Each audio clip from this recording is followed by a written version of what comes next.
If that pink lipstick stain had not stayed on the rim of my coffee cup, I could have kept my two lives separate for a lot longer. I could have kept pretending that one life was the real one and the other was just a secret I visited when the curtains were closed and the world was asleep. But that tiny mark, left by a trembling hand on a Monday morning, was the first crack in the wall. And once the wall cracked, the girl behind the desk was not willing to disappear again. I still remember the first time I saw her clearly. Not in a fantasy, not in a mirror half covered in steam, not in a rushed late-night experiment where I wiped everything off before sunrise. I mean clearly. I was standing in my apartment in a cheap blouse I had hidden inside a winter coat box, wearing a wig I had bought with cash 2 towns away, and I had just finished correcting the blue shadow on my jaw with too much orange concealer because I had watched 3 tutorials and panicked through all of them. I looked up, expecting to laugh at myself, and instead I froze. My heart hit so hard I thought I might be sick, because for 1 second the person looking back at me was not a joke, not a costume, not a dare, not a weakness, not a side hobby I needed to feel guilty about. She looked nervous and unfinished and a little uneven around the eyeliner, but she looked real. That scared me more than anything.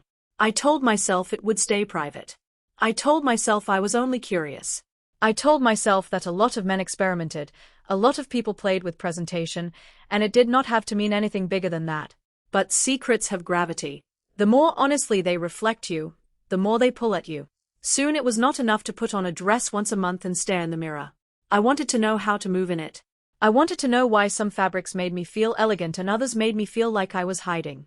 I wanted to know why a soft cardigan made me calmer than any jacket I had ever worn.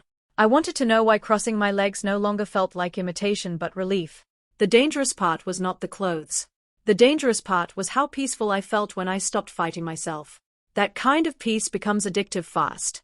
My regular life, the one everyone knew, was painfully ordinary. I worked small jobs, bounced between temp contracts, answered emails for companies that did not remember my name when the contract ended, and lived in a one-bedroom apartment where every sound from the hallway made me paranoid. I was not brave. I need that to be clear. People hear a story like mine and imagine confidence, rebellion, thrill. No. I was cautious to the point of misery. I double-bagged receipts. I scrubbed makeup brushes at midnight. I deleted browser history like it was evidence in a murder case. I jumped whenever my phone rang while I was dressed. I was not living some glamorous hidden life. I was surviving in fragments. Then the first turning point hit me from nowhere. One Thursday afternoon I got a call from a temp agency I had forgotten I applied to months earlier. The woman on the phone said, "We have a front desk role for a week, maybe longer. Light admin, greeting visitors, scheduling deliveries, handling reception. You sound perfect." I almost laughed, because I definitely did not sound perfect. I sounded tired, but I said I was interested. She asked if I could send an updated profile photo because the client liked to put names to faces before assigning front-of-house staff. I told her yes, hung up, and stared at my phone in silence. The profile attached to that old application was not my usual one. Months earlier, in one reckless, lonely wave of courage, I had made a separate email and sent a polished application using a softer version of myself. Same experience, same skills, but a different photo, one taken after an hour of makeup and 70 attempts to get the angle right. I had told myself it was just to see if people responded differently. I never expected anyone to actually call. I should have ignored it. I should have said there had been a mistake. Instead I opened the message, saw the office address, the pay rate, the neat little line that said business casual, and felt something wild rise in me. It was not only the money, though I needed the money badly. It was the chance. Not a party, not a hotel room, not a midnight walk where I was terrified someone would laugh. A normal day. A desk. A routine. A role in daylight. The kind of ordinary life I had secretly wanted more than anything. I spent the entire night arguing with myself. By 3 in the morning I had listed every reason to say no. I could be recognized. My voice could fail me. My stubble shadow might show by noon. My hands looked too big. My shoes might hurt. My ID would expose me. Someone could flirt with me. Someone could mock me. Someone could follow me home. Someone from my old life could walk through the lobby and tear the whole thing apart with one confused look. Then I made the mistake of imagining what it would feel like to say yes. That was enough. Once I imagined it, I could not unknow it. Friday became the second turning point. I went shopping with an amount of focus I had never given any job interview in my life. I was not looking for sexy. I was not looking for dramatic. I was looking for believable. That was the day I learned one of the first lessons that changed everything. Nothing reads more confident than simplicity. A soft cream blouse, a fitted navy skirt that did not cling too hard, low block heels instead of the torture devices I used to think femininity required, sheer tights that actually matched my tone, a modest watch, a delicate chain, a structured tote. I learned that passing, blending, and feeling composed are not always about being more glamorous. Most of the time, they are about removing the one thing that looks like you are trying too hard. I also learned practical things only crossdressers truly understand the importance of. Shave closer than you think you need to, but hydrate the skin or your base will split. Use color corrector sparingly. If you can see it before foundation, you already used too much. Blend downward on the neck. Powder only where you crease, not everywhere. Secure the wig before you style the bangs, not after. Sit down in the outfit and then stand up again, because a skirt that looks elegant standing still can become a betrayal the moment you lean for a pen. Walk in your shoes while carrying something, because balance changes when your hands are occupied. Practice smiling while speaking, because it softens everything, especially when your voice is not exactly where you want it.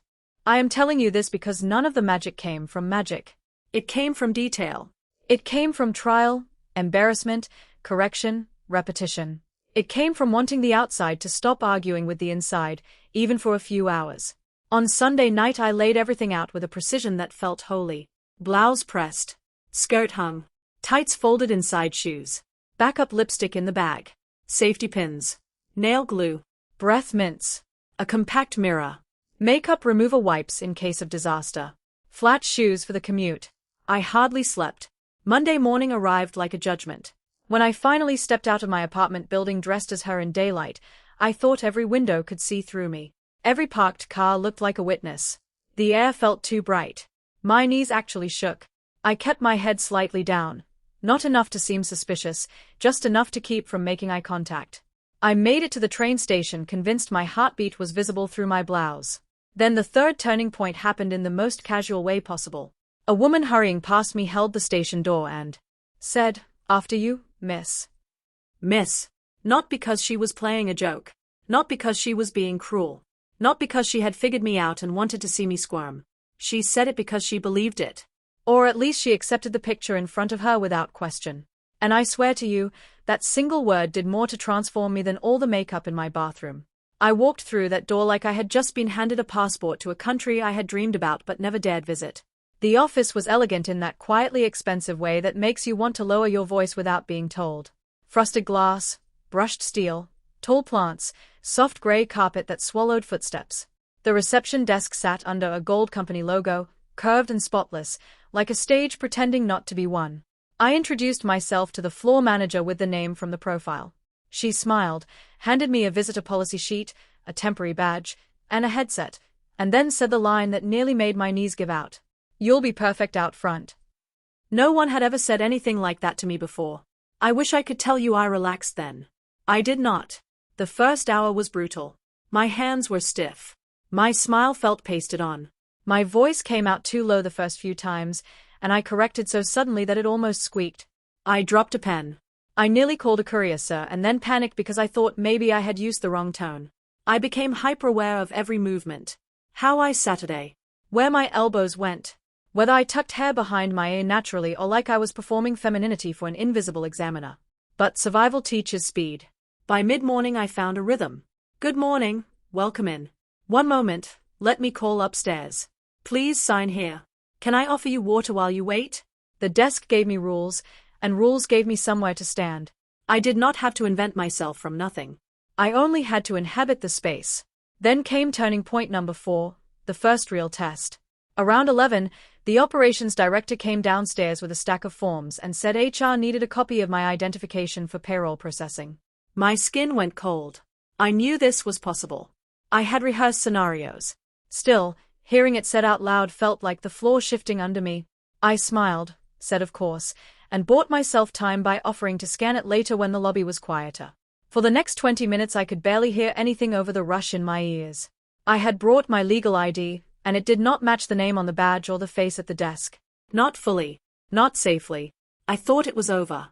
I thought the whole beautiful fragile morning was about to collapse into fluorescent humiliation and awkward explanations.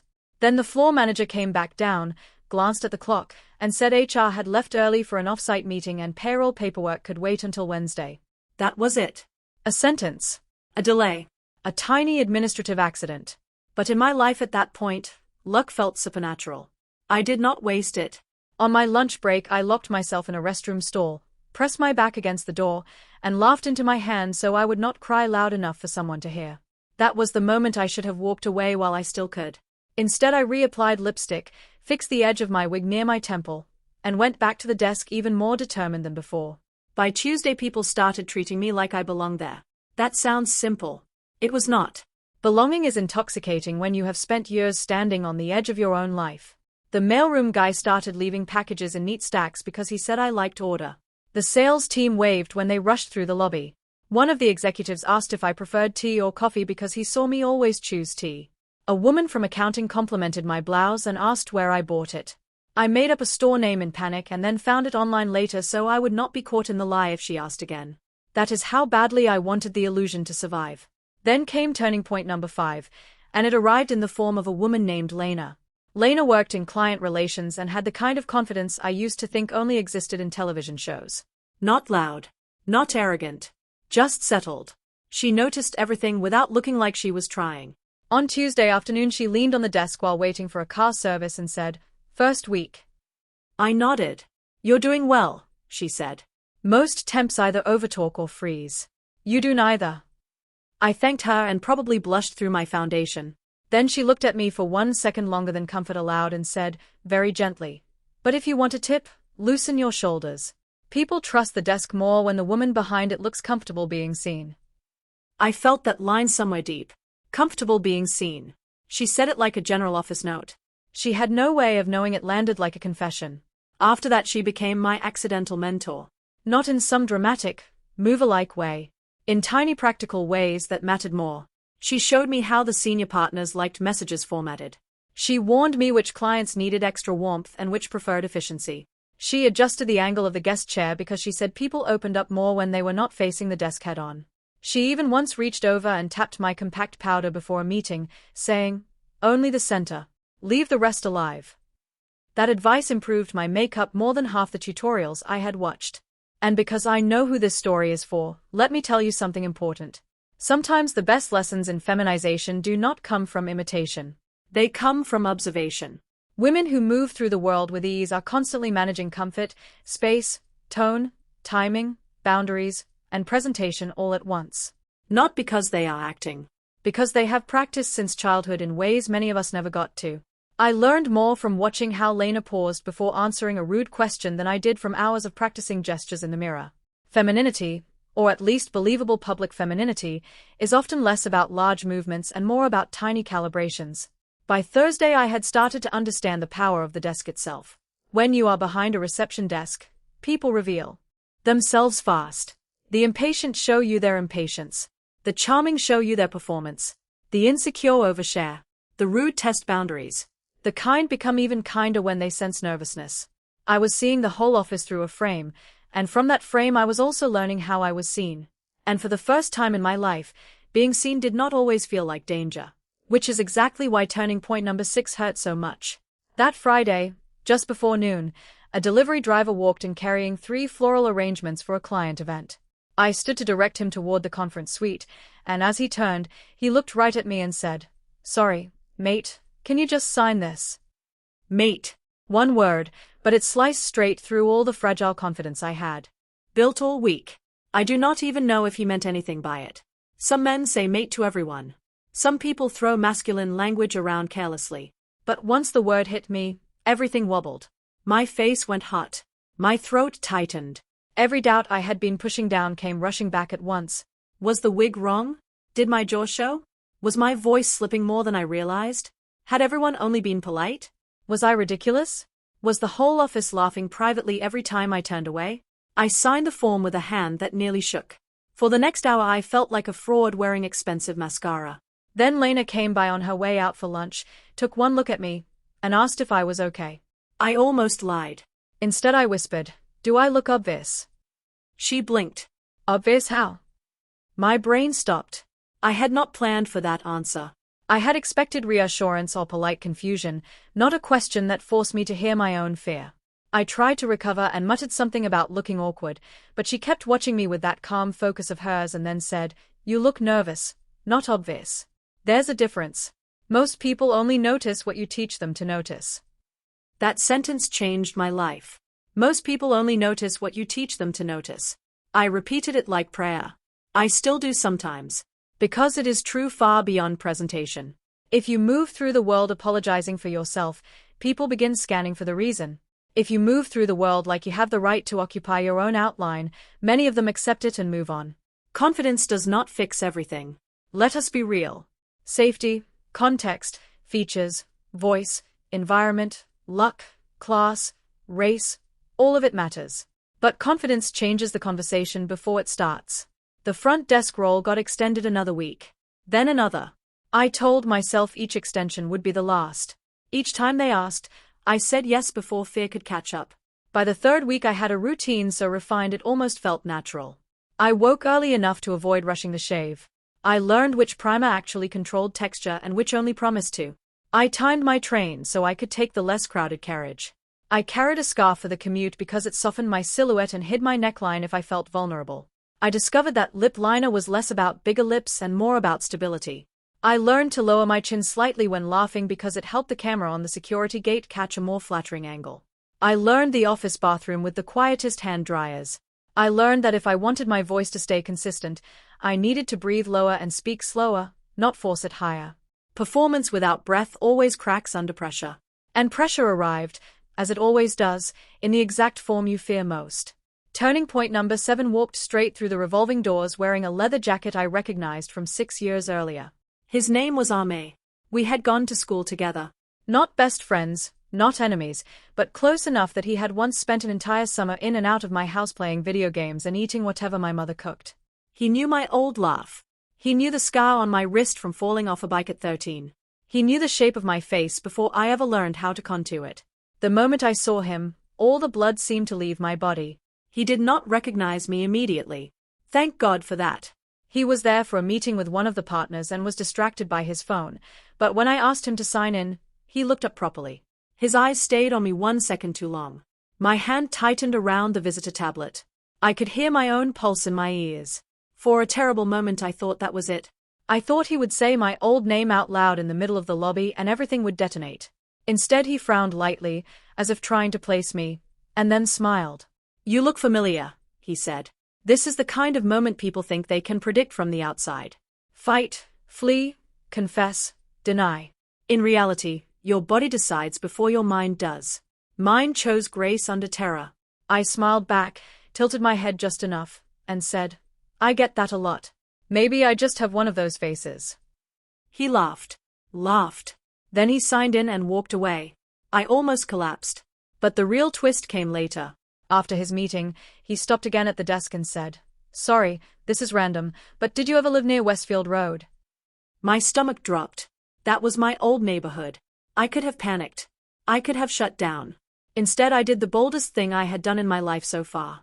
I leaned into the lie just enough to blur the truth. "My cousin did," I said. "People always tell me I remind them of someone." It was plausible. It was soft. It gave him somewhere to put the familiarity without reaching too hard for the answer. He nodded slowly, still uncertain, then left. The second the doors closed behind him, I went into the restroom and cried silently in a stall, not because I had failed, but because I had survived. There is a difference. And if you have ever lived with a hidden self, you know survival can feel so overwhelming it almost hurts more than disaster. That evening I sat in my apartment without taking my makeup off for a long time. I just looked at myself. Really looked. Because the near recognition had done something I was not prepared for. It made me realize this was no longer just about clothes. If I had been caught, what exactly would have been exposed? A hobby? A fetish? A phase? Or a truth I had been refusing to name because naming it would require choices? That question stayed with me. Turning point number 8 arrived the next Monday in the sweetest and cruelest way possible. The company announced that the permanent receptionist had resigned unexpectedly and they needed someone for at least 3 months while they hired a replacement. 3 months. Stable pay. Daylight. Routine. A normal life inside the very role that had become my secret oxygen. The floor manager asked if I would consider staying on. I should tell you I accepted immediately. I did not. I smiled, said I was honored, and asked for a day to think. That night I paced my apartment until 2 in the morning. 3 months meant paperwork, deeper visibility, more risk, more lies, more chances for the mask to slip. But it also meant something else. It meant I had reached the point where walking away would hurt more than hiding. And once that happens, life gets dangerous, because now your fear and your desire are equally strong. I accepted the next morning. That should have felt like a victory. Instead, it opened the hardest chapter yet. The first problem was documentation. HR wanted everything updated. Bank details, tax forms, emergency contact, legal identification. The temporary delays and sloppy timing that had protected me before were no longer enough. I knew a confrontation with reality was coming, and I could not keep dodging it forever. The second problem was emotional. The more time I spent as the girl behind the desk, the more false my old life began to feel. It was like learning to breathe properly in one room and then voluntarily holding your breath everywhere else. I would finish work, change back at home, and feel my mood collapse so fast it frightened me. Ordinary male clothes started to feel like silence pressed against my skin. Even my apartment changed. The side with my hidden things no longer felt like a stash. It felt like the truthful half of the room. And then came turning point number 9, the night I was invited out with the office women after work. It was just drinks. Casual, low-key, a little rooftop place with fairy lights and overpriced mocktails. Nothing dramatic. But to me it felt bigger than any performance, because the desk had rules and distance. Social time did not. At the desk I had a script.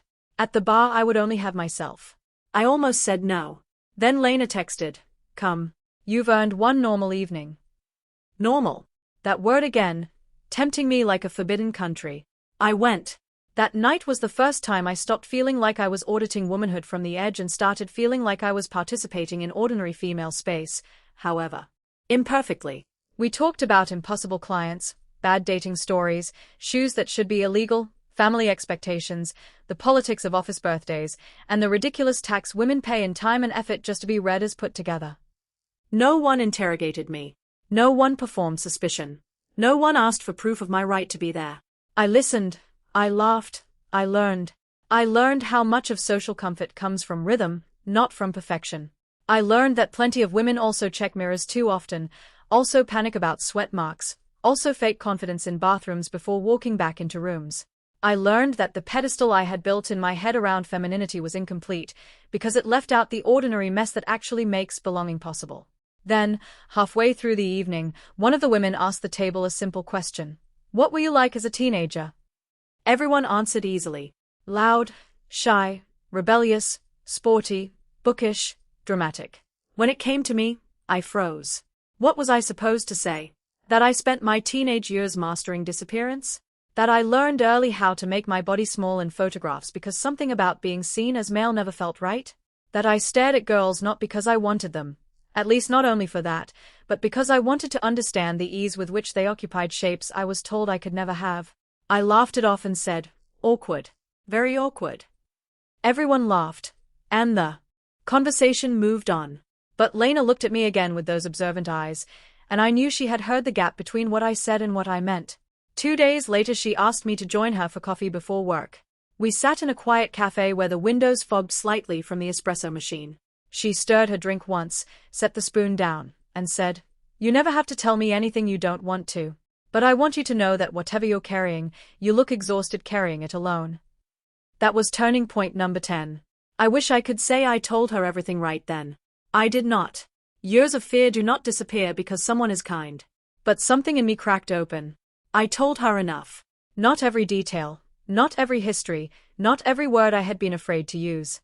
But enough for the air to change. I told her that the version of me she knew at the desk was not exactly separate from the rest of me, and not exactly pretend either. I told her I had lived a long time feeling divided and that this job had made the division unbearable. I told her I did not know what category I belonged to, only that I felt more alive here than anywhere else. She listened without interrupting. When I finished, she did not gasp or pity me or offer a speech about bravery. She simply nodded and said, "That makes a lot of sense." Do you understand how healing that was? Not dramatic acceptance. Not exotic curiosity. Just sense. Like I was not an alien event but a human truth arranged a little differently than people expected. Then she added, "You don't owe anyone a simpler version of yourself just because it would be easier for them to process." I had spent so many years trying to become easy to process that hearing that felt like being released from jail. From that day, I was less alone. Not totally safe, not magically solved, but less alone.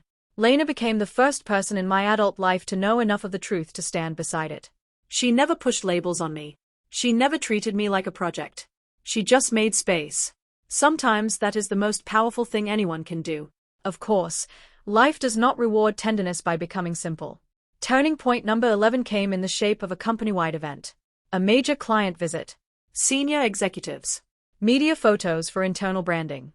Everyone polished. Everyone on alert.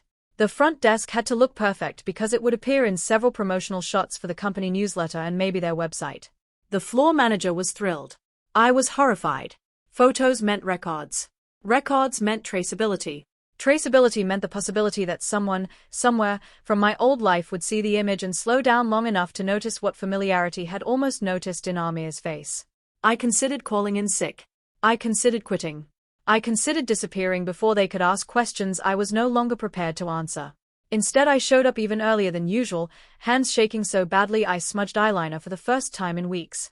Then, as if the universe wanted maximum tension, HR sent me an email at 8:12 a.m. subject line, "Reminder, pending legal documentation required today." I stared at the screen until the words blurred. This was the wall. No more delays. No more lucky accidents. No more temporary excuses. If I ignored it, I could lose the job. If I complied, I risked exposing the split I had been managing so carefully. I felt trapped in broad daylight, dressed beautifully and cornered completely. What happened next is still one of the strangest moments of my life, because it was both a disaster and a liberation. I printed the forms. I looked at the legal name field. I looked at the name on my desk badge. I looked at my own hands. Then I stood up, walked to HR, and asked if we could speak privately. I had rehearsed 10 versions of that conversation. None of them survived the first 30 seconds. My voice shook. My mouth went dry. I said the paperwork was complicated. I said the name I was using at the desk was the name I was comfortable using in the office.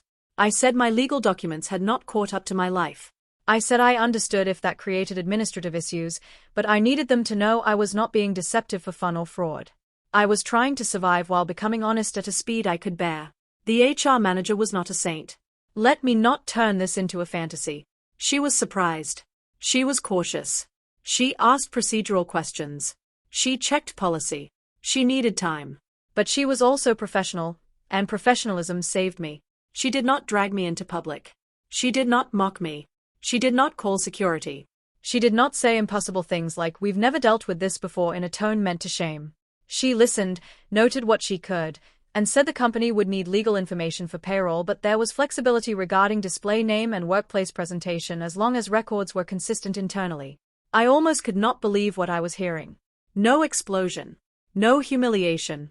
No instant ending. Just complexity. When I left that office, my mascara was in danger and my legs felt weak, but I also felt lighter than I had in months. Because once the fear you have worshipped for years finally materializes and turns out to be survivable, it loses some of its power. The client event that afternoon went almost beautifully. Almost. Halfway through the visit, while escorting a group toward the conference area, my heel caught in the edge of a carpet seam. I stumbled hard, my tote slipped from my shoulder, and the backup pouch inside spilled open across the floor. Lipstick. Compact. Bobby pins. Breath mints. A small orange corrector pot. A folded copy of my legal paperwork. Time stopped. One of the senior partners bent to help me gather everything before I could move. His hand touched the papers. I saw my legal name visible for one impossible second. My throat closed. This was it, I thought. This stupid, ridiculous, cinematic little fall was going to expose everything that policy and courage and careful conversation had just barely stabilized.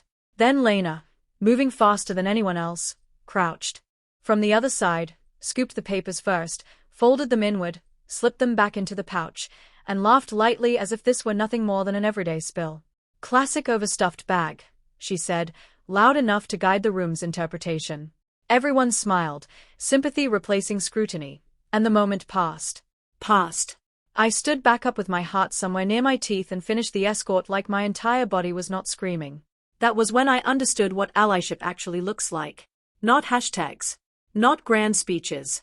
A hand moving at exactly the right second to keep you safe. The last turning point, number 12, came quietly, and because it came quietly it mattered more than all the dramatic ones. A week after the client event, the company posted the internal newsletter.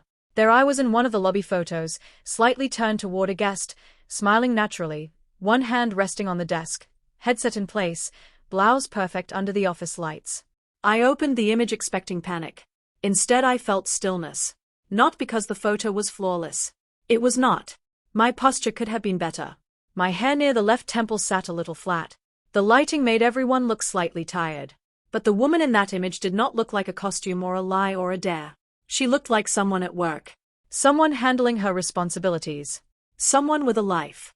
Someone other people trusted with first impressions. Someone real. I stared at that photo for a long time. Then I did something I had never done before. I saved it. Not in a hidden folder with a fake name. Not buried in encrypted shame. I saved it where I could find it again. Because I finally understood what this whole journey had been doing to me. It was not turning me from one thing into another in the dramatic movie sense people love to title. It was introducing me to a truth that had been asking for room all along. From man to the girl behind the desk, sounds like a transformation, and maybe on the outside that is how people would describe it. But from inside, it felt less like becoming someone new and more like stopping the constant interruption that had kept me from hearing myself. Now, if you are listening to me as someone who crossdresses, or questions, or hides, or tries on pieces of yourself in private and then puts them away before dawn, I want to tell you what I wish someone had told me earlier. You do not need to earn your reflection through suffering. You do not need to be perfect to be valid. You do not need to fit someone else's category before you are allowed to explore your own comfort. You do not need full certainty before taking one honest step. You do need caution. You do need safety planning. You do need to know your environment, your finances, your risks, your support system, your documents, your exits, your limits. Fantasy is easy online. Real life requires strategy. But strategy is not the enemy of authenticity. Strategy is how many of us survive long enough to reach it. And practically, because I promised this would teach as well as entertain, let me leave the little lessons that carried me further than glamour ever did. Build from the skin up. Hydration, shave, correction, thin layers, patience. Choose clothes that let you breathe and sit and move, not clothes that only impress a mirror for 3 seconds. Learn one dependable everyday look before chasing dramatic ones. Test your voice with sentences, not isolated sounds. Record yourself when you do not want to. The truth helps more than fantasy. Walk slower than your nerves tell you to. Keep emergency supplies. Have a backup plan for shoes, makeup, transit, and emotions. Study women in daily life with respect, not theft. Notice cadence, not caricature. And most of all, do not confuse femininity with punishment. Painful shoes, suffocating shapewear, impossible expectations, silent misery. None of that makes you more real. Comfort can be deeply feminine too. There were still hard days after all this. Let me not lie and wrap the story in a pink ribbon. Some mornings I looked in the mirror and saw every masculine angle at once. Some commutes felt unsafe. Some comments from strangers lodged in my chest for hours. Some nights I sat on my bed after taking everything off and felt grief so intense I could not name whether it came from joy, fear, or the years I had lost hating what might have been trying to save me. Growth is not a clean upward line. It is a staircase with missing steps and bad lighting. Arme messaged me months later. By the way, he had seen the company newsletter through a mutual contact and asked the strangest question. This is going to sound weird, but do you have a sister? I stared at the screen for a full minute. Then I typed, deleted, typed again, and finally sent the most honest answer I could bear at that stage of my life. Something like that. He replied with a laughing emoji and nothing else. Maybe he understood. Maybe he did not. Maybe some people sense the edge of a truth and choose not to push because they know forcing it would be an act of violence. I have learned to respect that too. As for the job, I stayed. Longer than I expected. Long enough for the desk to stop feeling like borrowed territory. Long enough for the security guard to greet me by name without hesitation. Long enough for new hires to assume I had always been there. Long enough to discover that confidence is not one dramatic moment but a stack of repeated survivals. Long enough to become, in small office ways, dependable. And there's something beautifully healing about being dependable in the very form you once thought had no right to exist outside fantasy. Sometimes visitors would smile and say, "You always make this place feel so calm." They had no idea what that meant to me. Calm was never what I had been inside. I had been static, conflict, negotiation, panic dressed in neutral shades. But maybe that is the final twist of the whole story. The people who fight hardest to find peace often become the best at giving it to others. I still have that first cream blouse. It no longer fits me quite the same because my sense of style improved and my standards rose and, honestly, the fabric was cheaper than I deserved. But I keep it because it reminds me of the version of me who was terrified and went anyway. The one who stood outside a station in morning light and almost turned back. The one who thought being called miss by a stranger was the highest miracle available. The one who sat behind a desk answering phones while a whole hidden self slowly stepped forward and said, very softly at first, "Let me live." If you have ever felt that voice inside you, do not dismiss it too quickly. It may not be asking for a costume. It may be asking for oxygen. And if you are waiting for the perfect moment to begin, I need to tell you something difficult. The perfect moment rarely comes. More often, you get a cracked mirror, a shaky hand, a cheap wig, a train you nearly miss, a receptionist badge with the right name before the documents catch up, a kind woman who loosens your shoulders with one sentence, a near disaster that teaches you what support looks like, and a photo that proves you were real long before you felt ready. That is how change often arrives. Messy, imperfect, terrifying, and still absolutely worth it. Because in the end, the most surprising thing was never that I could look like the girl behind the desk. The most surprising thing was how quickly my soul recognized her once I stopped interrupting the introduction. So yes, this is the story of how I went from the man everyone thought they understood to the girl behind the desk who finally understood herself a little better. But more than that, it is the story of what happened when I stopped treating my longing like a crime scene and started treating it like a clue. A clue to comfort. A clue to truth.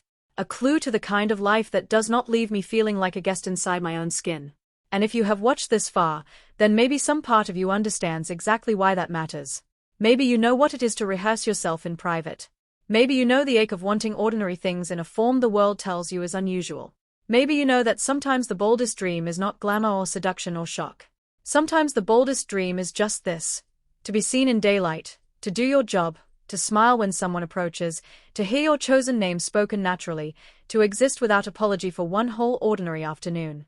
That ordinary afternoon changed my life. And the lipstick stain on that coffee cup? I never wiped it off right away. I stared at it the same way I stared at the newsletter photo. Proof. Tiny, ridiculous, undeniable proof that I had been there. That she had been there. That the girl behind the desk was not a fantasy I visited. She was a life I had finally, tremblingly, started to let happen. If I could reach back through time and talk to the terrified version of me laying out tights and safety pins on a Sunday night, I would not promise that everything becomes easy. It does not. I would not promise that every stranger is kind, or every system is flexible, or every old friend will understand. They will not. I would not even promise that the path leads neatly from cross-dressing to some perfect final identity, because life is more complex and more personal than titles ever admit. What I would promise is simpler and truer. I would promise that hiding costs more than you think. I would promise that one honest step teaches more than a year of fantasy. I would promise that confidence can be learned. I would promise that support can appear in unexpected places. I would promise that the mirror becomes less frightening when you stop asking it to judge and start asking it to witness. And I would promise this most of all. The first time you feel real in public, even for a moment, the world will never fit the old way again. That is not the end of the story. Maybe it is only the end of the beginning. But if endings are supposed to leave you with one thing to carry, let this be it. Do not underestimate the power of one ordinary role to reveal an extraordinary truth. A desk. A badge. A blouse. A word like miss from the mouth of a stranger. A woman who tells you to relax your shoulders. A day when fear does not disappear, but walks beside you instead of in front of you. That is how a hidden life becomes a lived one. And that is how I met the girl behind the desk. Not all at once. Not perfectly. But enough that now, whenever I see her in the mirror, I no longer ask, "Can I become you?" I ask something much softer, much kinder, and much more honest. "How can I make more room for you tomorrow?"